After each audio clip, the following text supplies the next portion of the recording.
अगर आपके पास $1,00,000 है तो आप क्या चूज़ करेंगे, बिटकॉइन या फिर बी स्टॉक्स जो ट्रेडिशनल यूएस स्टॉक्स को ब्लॉकचेन की दुनिया में ला रहे हैं। बिटकॉइन ने ऑलरेडी इन्वेस्टर को मैसिव रिटर्न्स दिए हैं, लेकिन अब फाइनेंशियल वर्ल्ड में एक नया कॉन्सेप्ट आ रहा है जो है टोकनाइज्ड स्टॉक्स, और बाइनांस के बी स्टॉक्स इसी ट्रेंड की एक एग्जाम्पल हैं। लेकिन क्या बी स्टॉक्स बिटकॉइन को कम्पीट कर सकते हैं? क्या बी स्टॉक्स सेफर हैं? और अगर आप लॉन्ग टर्म के लिए इन्वेस्ट कर रहे हैं तो बिटकॉइन बेटर है या बी स्टॉक्स? आज हम दोनों को रिस्क, रिटर्न्स, वोलेटिलिटी और फ्यूचर पोटेंशियल के बेसिस पर कंपेयर करेंगे। सबसे पहले बी स्टॉक्स। बी स्टॉक्स क्या हैं ये समझना बहुत ज़रूरी है। B stocks normal cryptocurrency नहीं है, ये टोकनाइज्ड सिक्योरिटीज़ हैं। सिंपल वर्ड में एक ट्रेडिशनल स्टॉक को ब्लॉकचेन बेस्ड टोकन के फॉर्म में रिप्रेजेंट किया जाता है। फॉर एग्जांपल, अगर किसी सपोर्टेड यूएस कंपनी का स्टॉक बी स्टॉक फॉर्म में अवेलेबल है तो उस टोकन की वैल्यू अंडरलिंक स्टॉक के परफॉर्मेंस से लिंक्ड होती है। बाइनांस के मुताबिक बी स्टॉक्स अंडरलिंक सिक्योरिटी के साथ 1:1 बैक्ड होते हैं। और एक इंटरेस्टिंग डिफरेंस ये है कि बी स्टॉक्स को बाइनांस पर 24/7 ट्रेड किया जा सकता है, यानी ट्रेडिशनल स्टॉक मार्केट के नॉर्मल ट्रेडिंग के आवर्स के बाहर भी ट्रेडिंग पॉसिबल हो सकती है। लेकिन एक इम्पॉर्टेंट पॉइंट, बी स्टॉक्स को नॉर्मल कंपनी शेयर के एग्जैक्टली इक्विवेलेंट समझना मिस्टेक है। आपको टोकनाइज्ड एक्सपोजर मिलता है, लेकिन इसका स्ट्रक्चर ट्रेडिशनल स्टॉक ओनरशिप से डिफरेंट होता है। अब बिटकॉइन को समझते हैं। बिटकॉइन किसी कंपनी का शेयर नहीं है। जब आप बिटकॉइन बाय करते हैं, आप किसी कंपनी के प्रॉफिट में ओनरशिप नहीं ले रहे। बिटकॉइन एक डिसेंट्रलाइज्ड डिजिटल एसेट है।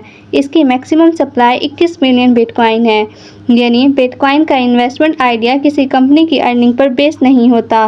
बिटकॉइन के सपोर्टर्स इसे डिजिटल स्कार्सिटी और पोटेंशियल स्टोर ऑफ वैल्यू के तौर पर देखते हैं, और बिटकॉइन का मार्केट 24/7 ऑपरेट करता है।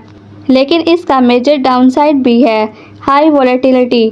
बिटकॉइन कुछ ही आवर्स या डेज में सिग्निफिकेंट परसेंटेज मूव कर सकता है, इसीलिए पोटेंशियल रिवार्ड के साथ रिस्क भी हाई है। अब हम एक्चुअल कंपैरिजन करते हैं।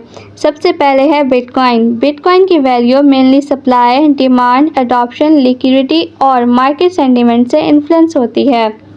बिटकॉइन की कोई सीईओ नहीं, कोई ट्रेडिशनल कंपनी अर्निंग्स रिपोर्ट नहीं और कोई डिविडेंड नहीं। अब बात करते हैं बी स्टॉक्स की। बी स्टॉक का वैल्यू अंडरलिंक कंपनी के स्टॉक से लिंक्ड होता है। अगर अंडरलिंक कंपनी की अर्निंग्स इंप्रूव होती हैं और इन्वेस्टर उस कंपनी को ज़्यादा वैल्यूएबल समझते हैं तो उस स्टॉक की प्राइस इंक्रीज हो सकती है, यानी बी स्टॉक के कनेक्शन रियल बिजनेस के परफॉर्मेंस से होता है। इसीलिए दोनों का इन्वेस्टमेंट थीसिस कम्प्लीटली डिफरेंट है। अब सबसे इंटरेस्टिंग क्वेश्चन है, पैसा किस में ज़्यादा बन सकता है? बिटकॉइन ने अपनी हिस्ट्री में ट्रेडिशनल एसेट के कंपैरिजन में एक्स्ट्रा ऑर्डिनरी ग्रोथ देखी है, लेकिन पास्ट परफॉर्मेंस फ्यूचर रिटर्न्स की गारंटी नहीं है। बिटकॉइन अब पहले से बहुत बड़ा एसेट है, और जब एसेट का साइज इंक्रीज होता है तो सेम परसेंटेज ग्रोथ अचीव करना इंक्रीजिंगली डिफ़िकल्ट हो सकता है। स्टॉक्स भी पोटेंशियली स्ट्रॉन्ग रिटर्न्स दे सकते हैं, स्पेशली अगर आप किसी रैपिडली ग्रोइंग कंपनी में इन्वेस्ट कर रहे हैं। लेकिन इंडिविजुअल स्टॉक्स में कंपनी स्पेसिफिक रिस्क भी होता है, इसीलिए Bitcoin potentially higher upside, higher volatility के बराबर है, जबकि B stocks company based exposure और स्टॉक मार्केट रिस्क के बराबर है। किसी को गारंटेड विनर कहना इम्पॉसिबल है। अब हम बात करते हैं रिस्क की। अगर रिस्क की बात की जाए तो bitcoin generally highly volatile asset है। आप बिटकॉइन में लार्ज प्राइस स्विंग्स देख सकते हैं, लेकिन बी स्टॉक्स को ऑटोमेटिकली सेफ इन्वेस्टमेंट समझना भी गलत होगा। अगर अंडरलाइंग कंपनी का स्टॉक 30% फॉल करता है तो कॉरस्पॉन्डिंग बी स्टॉक पर भी मेजर इम्पैक्ट आ सकता है, और अगर कंपनी बैंकरप्ट हो जाए या बिजनेस फंडामेंटली फेल हो जाए तो स्टॉक इन्वेस्टर को मेजर लॉसेस हो सकते हैं। एक इम्पॉर्टेंट रिस्क है platform and structure risk. B stocks blockchain infrastructure और कस्टडी स्ट्रक्चर पर डिपेंड करते हैं, इसीलिए इन्वेस्टर को सिर्फ प्राइस नहीं बल्कि अंडरलाइंग एसेट, इश्यूर और प्लेटफॉर्म स्ट्रक्चर भी समझना चाहिए। यहाँ बी स्टॉक्स का एक इंटरेस्टिंग एडवांटेज सामने आता है। Traditional US stock market specific hours में ऑपरेट करते हैं, लेकिन टोकनाइज्ड एसेट ब्लॉकचेन इंफ्रास्ट्रक्चर की वजह से much more flexible trading experience offer कर सकते हैं। बी स्टॉक्स बाइनांस पर 24/7 ट्रेडिंग के कॉन्सेप्ट को ब्रिंग करता है, जबकि बिटकॉइन तो ऑलरेडी ही 24/7 मार्केट है। यानी दोनों ऐसे traditional 9 to 5 financial market model से डिफरेंट एक्सपीरियंस प्रोवाइड करते हैं। तो क्या बी स्टॉक्स बिटकॉइन को रिप्लेस करेंगे? मेरे अकॉर्डिंग प्रोबेबली नहीं, बिकॉज बी स्टॉक्स और बिटकॉइन एक्चुअली सेम पर्पस के एसेट नहीं हैं।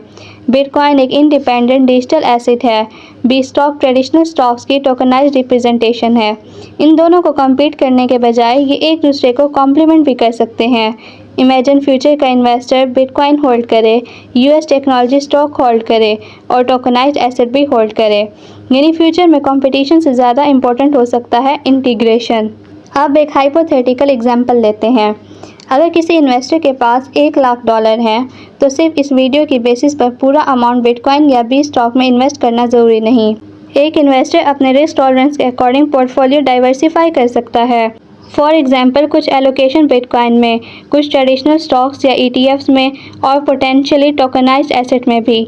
लेकिन एग्जैक्ट परसेंटेज हर पर्सन के फाइनेंशियल गोल्स, रिस्क टॉलरेंस और इन्वेस्टमेंट हॉरिजॉन पर डिपेंड करेगा। और ऑब्वियसली इन्वेस्ट करने से पहले अपनी रिसर्च ज़रूर करनी चाहिए। तो अब आते हैं बी स्टॉक्स वर्सेस बिटकॉइन पे, विच वन इज़ बेटर। अगर आप हाई वॉलेटिलिटी टॉलरेट कर सकते हैं और बिटकॉइन के लॉन्ग टर्म पोटेंशियल पर बिलीव करते हैं तो बिटकॉइन इंटरेस्टिंग हो सकता है। अगर आप कंपनी बेस्ड इन्वेस्टमेंट एक्सपोजर चाहते हैं और टोकनाइज स्टॉक्स का कॉन्सेप्ट पसंद करते हैं तो बी स्टॉक इंटरेस्टिंग ऑप्शन हो सकता है। लेकिन एक चीज़ क्लियर है, बिटकॉइन और बी स्टॉक एक चीज़ नहीं है। Bitcoin represent digital scarcity and decentralised finance है। B stock represent traditional equities moving on to blockchain infrastructure. और शायद फ्यूचर का बिगेस्ट ट्रेंड ये नहीं होगा बिटकॉइन वर्सेस स्टॉक्स, बल्कि ये होगा बिटकॉइन स्टॉक्स एंड टोकनाइजेशन। अब आप बताओ, अगर आपके पास $1,00,000 हो तो आप BTC चूज़ करेंगे या बी स्टॉक्स? कमेंट में ज़रूर बताएं। और अगर आपको मेरी वीडियो अच्छी लगी है तो इसको लाइक करें और मेरे चैनल को सब्सक्राइब करें। अब मिलते हैं नेक्स्ट वीडियो में, तब तक के लिए अल्लाह हाफिज़।